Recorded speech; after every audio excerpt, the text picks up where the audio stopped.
નમસ્કાર મિત્રો, સ્વાગત છે આપ સૌનું વિદ્યાસારથી ચેનલમાં. હું છું ડૉક્ટર વિજય સર. એરિક્સનના વિકાસના સિદ્ધાંતો આજે આપની સમક્ષ લઈને આવ્યો છું. ટેટની પરીક્ષા માટે ખૂબ જ ઉપયોગી છે. એરિક્સન, કોહલબર્ગ, ફ્રોબેલ, આ બધાના જીન પિયાજે, આ બધાના સિદ્ધાંતો, વિકાસના સિદ્ધાંતો સિલેબસમાં છે. તો આજે આપણે સૌપ્રથમ એરિક્સનના જે સામાજિક અને માનસિક વિકાસના સિદ્ધાંતો છે એના સંદર્ભમાં MCQ જોઈશું, ક્વેશ્ચન, અને એની સામે 4 ઓપ્શન હશે. સાચો ઓપ્શનને આપણે સમજવાનો પ્રયાસ કરીશું. સમય ન ગુમાવતા આપણે એની શરૂઆત કરીએ છીએ. સૌથી પહેલો પ્રશ્ન છે, એરિક્સનના મતે માનવ વિકાસ કેટલા તબક્કામાં થાય છે? બરાબર, આજે આપણે એરિક્સનની જ વાત કરીશું. માનવ વિકાસ કેટલા તબક્કામાં થાય છે? 6, 7, 8 કે 9 તબક્કામાં? તો મિત્રો આનો રાઈટ આન્સર છે 8 તબક્કામાં. કયા કયા 8 તબક્કામાં થાય છે એ આપણે આગળના ક્વેશ્ચનમાં જોવાના છીએ. એટલે એરિક્સનના મતે માનવ વિકાસ જે છે એ 8 તબક્કામાં થાય છે. એરિક્સનનો સિદ્ધાંત કયા પ્રકારનો વિકાસ દર્શાવે છે? નીચે પૈકી 4 ઓપ્શનમાં જૈવિક, સામાજિક, માનસિક, શારીરિક કે જ્ઞાનાત્મક. તો એરિક્સનનો સિદ્ધાંત જે છે એ માનસિક અને સામાજિક પ્રકારનો સિદ્ધાંત છે. બરાબર, એટલે બી ઓપ્શન સાચો આવશે. એરિક્સનનો પ્રથમ તબક્કો કયો છે? એરિક્સનના જુદા જુદા જે સિદ્ધાંતો છે એમાં પહેલો તબક્કો જે છે, અહીંયા 4 ઓપ્શન આપેલા છે: autonomy versus shame, trust versus mistrust, initiative versus guilt, identity versus role confusion. તો એમાં પહેલો આ 4 તબક્કા જે છે એરિક્સનના સિદ્ધાંતોના તબક્કા છે. પરંતુ એમાં પહેલો તબક્કો જે છે ટ્રસ્ટ વર્સિસ મિસટ્રસ્ટ, આ પહેલો તબક્કો છે. હવે અહીંયા ટ્રસ્ટ વર્સિસ મિસટ્રસ્ટનો તબક્કો કઈ ઉંમરે આવે છે? કઈ ઉંમરે બાળકોમાં એ જોવા મળે છે? 0 થી 1 વર્ષ, 1 થી 3 વર્ષ, 3 થી 6 વર્ષ કે 6 થી 12 વર્ષ? તો મિત્રો 0 થી 1 વર્ષ દરમિયાન બાળકના વિકાસમાં ટ્રસ્ટ વર્સિસ મિસટ્રસ્ટનો તબક્કો જે છે એ એરિક્સનના મતે આપણને જોવા મળે છે. આગળનો પ્રશ્ન છે, ઓટોનોમી વર્સિસ શેમ એન્ડ ડાઉટ. આ તબક્કો કઈ ઉંમરે આવે છે? આ પણ એરિક્સનનો એક તબક્કો છે. તો એ જન્મથી 1 વર્ષ સુધીમાં આવે છે, 1 થી 3 વર્ષ સુધીમાં આવે છે, 3 થી 6 વર્ષ સુધીમાં આવે છે કે 6 થી 12 વર્ષ સુધીમાં આવે છે? તો મિત્રો એરિક્સનનો જે આ તબક્કો છે એ 1 થી 3 વર્ષની ઉંમરે બાળકમાં આવે છે. બાળક પોતાની સ્વતંત્રતા શીખે છે. એ કયા તબક્કામાં? કયા તબક્કામાં બાળક સ્વતંત્રતા શીખે છે? અહીંયા 4 પ્રકારના તબક્કા આપેલા છે. એમાંથી ઓટોનોમી વર્સિસ શેમ જે તબક્કો છે એની અંદર બાળક પોતાની સ્વતંત્રતા શીખે છે. ઇનિશિયેટિવ વર્સિસ ગિલ્ટ તબક્કો કઈ ઉંમર માટે છે? એરિક્સનના મતે ઇનિશિયેટિવ વર્સિસ ગિલ્ટ એ તબક્કો જે છે અહીંયા જુદા જુદા પ્રકારની ઉંમરો બતાવેલી છે. એમાંથી 3 થી 6 વર્ષની ઉંમર દરમિયાન આપણને આ તબક્કો જોવા મળે છે. બાળક પહેલ લેવાનું અને નેતૃત્વ કરવાનું શીખે છે. એક તબક્કો એવો છે કે જેમાં બાળક પહેલ કરે છે અને નેતૃત્વ કરે છે. તો કયો તબક્કો છે? તો અહીંયા પણ 4 પ્રકારના જુદા જુદા તબક્કા એરિક્સનના આપેલા છે. એમાં ઇનિશિયેટિવ વર્સિસ ગિલ્ટ જે તબક્કો જે છે એ તબક્કાની અંદર બાળક પહેલ કરે છે અને નેતૃત્વ લેવાનું પણ શીખે છે. Industry versus inferiority. આ તબક્કો કઈ ઉંમરે આવે છે? આ પણ એરિક્સનનો એક તબક્કો છે. 6 થી 12 વર્ષ, 12 થી 18 વર્ષ, 18 થી 25 વર્ષ કે 25 થી 40 વર્ષ? તો મિત્રો 6 થી 12 વર્ષની દરમિયાન ઇન્ડસ્ટ્રી વર્સિસ ઇન્ફિરિયોરિટી તબક્કો જે છે એ આવે છે એવું એરિક્સન માને છે. શાળાકીય તબક્કામાં બાળકમાં કઈ ભાવના વિકસે છે? શાળાકીય તબક્કો કાર્યકુશળતા વિકસે છે, ઇન્ડસ્ટ્રી, સ્વતંત્રતા, ઓળખ કે વિશ્વાસ? બરાબર, તો આમાં કાર્યકુશળતા, જેને આપણે ઇન્ડસ્ટ્રી કહીએ છીએ, એ શાળાકીય તબક્કામાં, એટલે શાળાકીય ઉંમર હોય છે, ઉંમર દરમિયાન બાળકના વિકાસમાં આ આપણને જોવા મળે છે. Identity versus role confusion. આ એક તબક્કો છે. એ કઈ ઉંમરે આવે છે? બાળપણમાં આવે, કિશોરાવસ્થામાં આવે, પ્રૌઢાવસ્થામાં આવે કે વૃદ્ધાવસ્થામાં આવે? તો કિશોર અવસ્થામાં આપણને આઇડેન્ટિટી વર્સિસ રોલ કન્ફ્યુઝનનો જે તબક્કો છે એરિક્સનનો એ આપણને જોવા મળે છે. વ્યક્તિ પોતાની ઓળખ શોધે છે. એ કયો તબક્કો છે? કયો એવો તબક્કો છે કે જેમાં વ્યક્તિ પોતાની ઓળખ શોધે છે? Trust versus mistrust, identify versus role confusion, industry versus inferiority કે ઇનિશિયેટિવ વર્સિસ ગિલ્ટ? તો આઇડેન્ટિટી વર્સિસ રોલ કન્ફ્યુઝનનો જે તબક્કો છે એમાં વ્યક્તિ પોતાની ઓળખ શોધે છે. Intimacy versus isolation. આ તબક્કો કઈ ઉંમરનો આવે છે? જુદા જુદા 8 તબક્કા એરિક્સનના છે. બરાબર, એ તબક્કાઓની આપણે વાત કરી રહ્યા છીએ. તો એમાં આ તબક્કો યુવાન અવસ્થામાં આવે છે, બાળપણમાં આવે છે, વૃદ્ધાવસ્થામાં આવે છે કે કિશોરાવસ્થામાં આવે છે?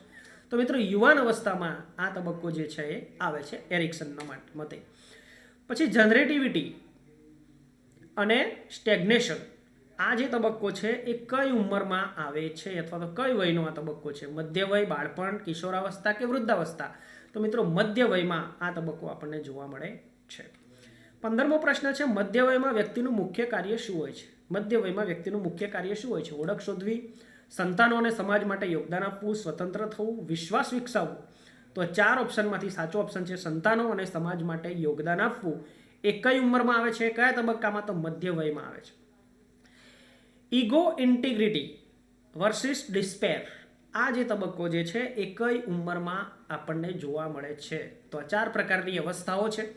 એ અવસ્થાઓમાંથી વૃદ્ધાવસ્થામાં ઈગો ઇન્ટિગ્રિટી વર્સિસ ડિસ્પેરનો તબક્કો જે છે આપણને એરિક્સનના મતે વૃદ્ધાવસ્થામાં જોવા મળે છે. એરિક્સનના મિત્રો જુદા જુદા વિકાસના તબક્કા છે, 8 જેટલા તબક્કા છે, એની આપણે છણાવટ કરી રહ્યા છીએ. અને ટેટની પરીક્ષામાં 8 તબક્કામાંથી આવા પ્રશ્નો ચોક્કસ, મેં અહીંયા 50 જેટલા પ્રશ્નો લીધા છે ને, એ બધા પ્રશ્નોમાંથી એક પ્રશ્ન તો જ્યારે એરિક્સનની વાત આવશે ને ત્યારે આવશે, અથવા તો એ 50 પ્રશ્નો આપણે કરશું ને તો એના આધારે આઈડિયા પણ આપણને આવી જશે. આગળનો પ્રશ્ન છે, વૃદ્ધાવસ્થામાં વ્યક્તિ પોતાના જીવનનું મૂલ્યાંકન કરે છે. આ તબક્કો કયો છે?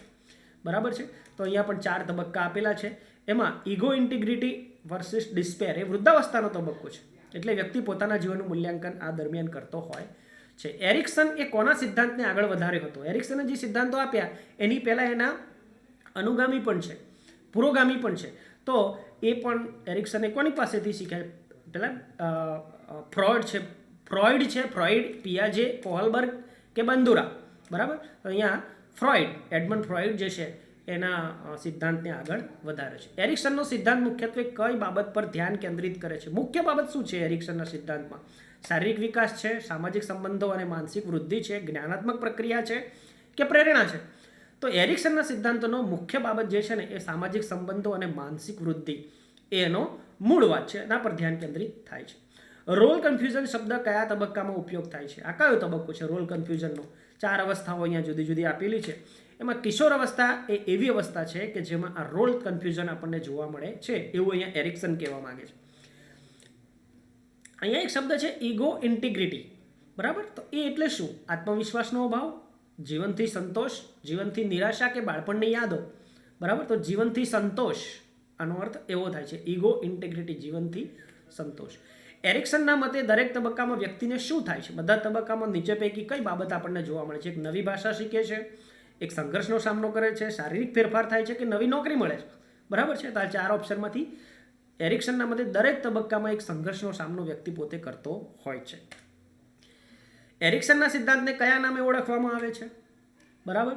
તો અહીંયા જુદી જુદી cognitive theory, psychological theory, behaviour theory કે લર્નિંગ થિયરી. તો મિત્રો એરિક્સનનો સિદ્ધાંત જે છે એને સાયકોલોજીકલ થિયરી કહેવામાં આવે છે. એરિક્સનના મતે દરેક તબક્કો શું પ્રદાન કરે છે, શું આપે છે? નવી શીખ આપે, વિકાસની સંકટ પરિસ્થિતિ, નિષ્ફળતા આપે કે આનંદ આપે? તો વિકાસની સંકટ પરિસ્થિતિ આપણી સામે દરેક તબક્કોએ મૂકે છે, જેને દરેક વ્યક્તિએ અચીવ કરવાનો હોય છે. ઇન્ટિમેસી વર્સિસ આઇસોલેશન, આ તબક્કામાં મુખ્ય લક્ષ્ય શું છે?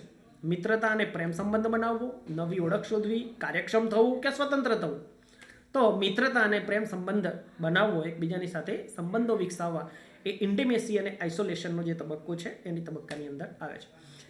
હવે એરિક્સનના મતે દરેક તબક્કાનો મુખ્ય ફોકસ શું હોય છે? ફોકસ કયો ધ્યાન કેન્દ્રિત કરે છે?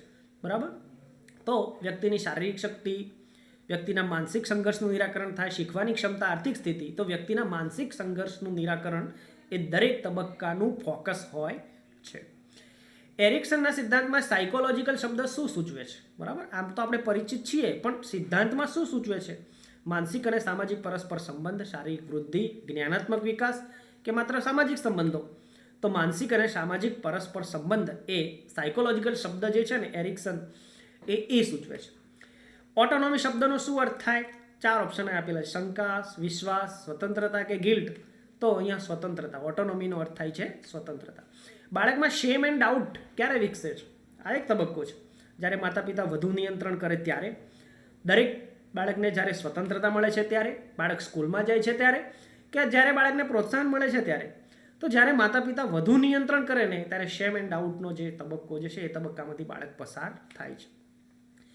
ઇનિશિયેટિવ વર્સિસ ગિલ્ટ, આ એક તબક્કો છે. એમાં બાળકમાં કઈ ભાવના વિકસે છે? દોષ ભાવના, નેતૃત્વ અને પહેલ, આળસ કે ભય? તો એ નેતૃત્વ અને પહેલનો તબક્કો ગણાય છે. ઇનિશિયેટિવ વર્સિસ ગિલ્ટનો જે તબક્કો છે એ નેતૃત્વ અને પહેલનો તબક્કો ગણાય છે. ઇન્ડસ્ટ્રી શબ્દનો શું અર્થ થાય છે? અહીંયા ઇન્ડસ્ટ્રી શબ્દ છે નિષ્ફળતા, કાર્યકુશળતા, સંકોચ કે નિરાશા? તો અહીંયા ઇન્ડસ્ટ્રી શબ્દનો અર્થ થાય છે કાર્યકુશળતા. બાળક શાળામાં ગ્રુપ વર્ક દ્વારા સહકાર શીખે છે. શાળામાં આવે ત્યારે જૂથમાં કામ કરે છે અને મિત્રો મળે છે. એ કયા તબક્કામાં થાય છે? તો આ 4 તબક્કા પૈકી ઇન્ડસ્ટ્રી વર્સિસ ઇન્ફિરિયોરિટી એ તબક્કો જે છે એમાં બાળક ગ્રુપ દ્વારા શીખે છે. એરિક્સન મુજબ કિશોરાવસ્થાનું મુખ્ય કાર્ય શું છે? સ્વતંત્રતા વિકસાવવી, પોતાની ઓળખ સ્થાપિત કરવી, પ્રેમ સંબંધો બાંધવા કે વૃદ્ધાવસ્થાની તૈયારી કરવી. તો એરિક્સનના મત મુજબ કિશોર અવસ્થામાં પોતાની ઓળખ સ્થાપિત કરવાનો પ્રયત્ન બાળક કરતું હોય છે. રોલ કન્ફ્યુઝન શું દર્શાવે છે? વ્યક્તિ પોતાની ભૂમિકા વિશે અસ્પષ્ટ હોય છે, વ્યક્તિ ખૂબ આત્મવિશ્વાસી હોય છે, વ્યક્તિ સામાજિક રીતે સ્થિર હોય છે કે વ્યક્તિ શારીરિક રીતે નબળી હોય છે. તો રોલ કન્ફ્યુઝન એટલે વ્યક્તિ પોતાની ભૂમિકા વિશે અસ્પષ્ટ હોય છે અને કન્ફ્યુઝન થાય છે, એટલે એને રોલ કન્ફ્યુઝન કહેવામાં આવે છે.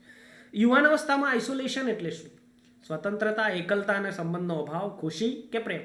તો એકલતા અને સંબંધનો અભાવ એને આપણે યુવાવસ્થામાં આઇસોલેશન કહીશું.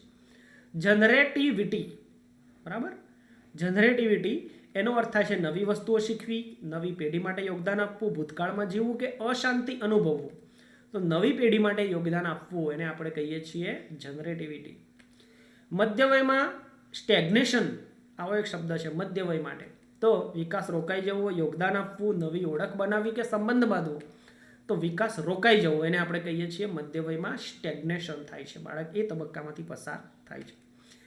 ઇન્ટેગ્રિટી શબ્દ શું સૂચવે છે? અખંડિતતા અને જીવનથી સંતોષ, અશાંતિ, નિરાશા કે દ્વિધા? તો અખંડિતતા અને જીવનથી સંતોષ આ શબ્દ આપણને ઇન્ટેગ્રિટી સૂચવે છે. જો વ્યક્તિ વૃદ્ધાવસ્થામાં ડિસ્પેર અનુભવે છે તો એનું કારણ શું હોઈ શકે? બરાબર, તો સફળ જીવનથી સંતોષ છે અને ભૂતકાળ વિશે એને અફસોસ છે, સમાજમાં સ્થાન છે કે નવા સંબંધો છે? તો ભૂતકાળ વિશે વ્યક્તિ જ્યારે વૃદ્ધાવસ્થામાં અફસોસ વ્યક્ત કરે છે ત્યારે એને ડિસ્પેર આપણે કહીએ છીએ. એરિક્સન અનુસાર દરેક તબક્કામાં શું જરૂરી શું છે? બધા તબક્કાની વાત છે. નવો વ્યવસાય, સામાજિક ટેકો જરૂરી છે, સંકટનું સમાધાન જરૂરી છે કે આર્થિક સગવડ જરૂરી છે? તો સંકટનું સમાધાન. દરેક તબક્કામાં એક એવી પરિસ્થિતિ આવે છે કે એનું સમાધાન દરેક તબક્કામાં હોવું જોઈએ. તેથી એરિક્સનના મત અનુસાર દરેક તબક્કામાં સંકટનું સમાધાન જરૂરી છે. ટ્રસ્ટ વર્સિસ મિસટ્રસ્ટ તબક્કાનો મુખ્ય પ્રભાવક એટલે શું સૌથી વધારે પ્રભાવ કરે છે એના પર? માતા પિતા, મિત્રો, શિક્ષક કે જીવનસાથી? તો આમાં માતા પિતા સૌથી વધારે મેટર કરે છે, બરાબર, એટલે મુખ્ય પ્રભાવક છે. શેનો? કયા તબક્કાનો? Trust versus mistrust. પછી ઇન્ડસ્ટ્રી વર્સિસ ઇન્ફિરિયોરિટી આ તબક્કાનો પ્રભાવક કોણ છે? આના પર કોણ અસર કરે છે? માતા પિતા, શિક્ષક, જીવનસાથી કે સહકર્મી? તો આમાં શિક્ષક સૌથી વધારે અસર કરે છે. આ યાદ રાખજો મિત્રો, ઇન્ડસ્ટ્રી વર્સિસ ઇન્ફિરિયોરિટી, બરાબર છે.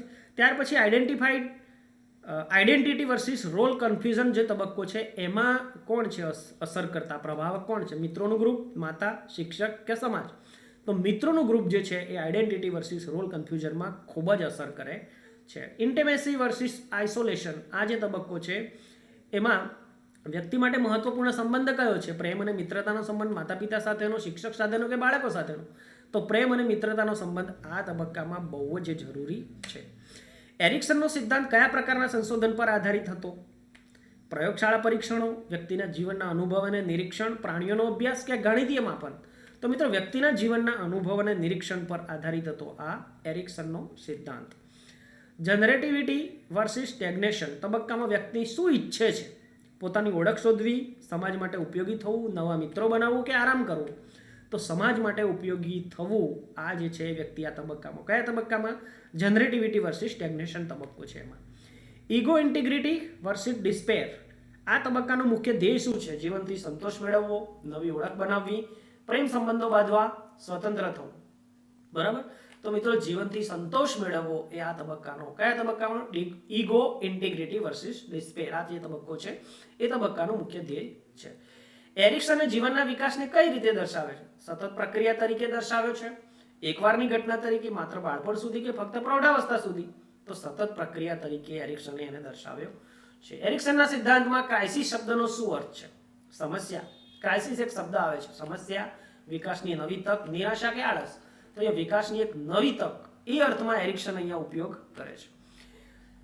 હવે પછીનો છેલ્લો પ્રશ્ન છે, એરિક્સનના સિદ્ધાંત મુજબ સફળ વ્યક્તિ નીચે પૈકીમાંથી શું કરે છે? દરેક તબક્કામાં સંઘર્ષને સફળતાપૂર્વક પાર કરે છે, ભૂતકાળમાં અટવાઈ જાય છે, નવી વસ્તુઓ શીખવાથી ડરે છે કે સામાન્ય સંબંધો ટાળે છે, બરાબર.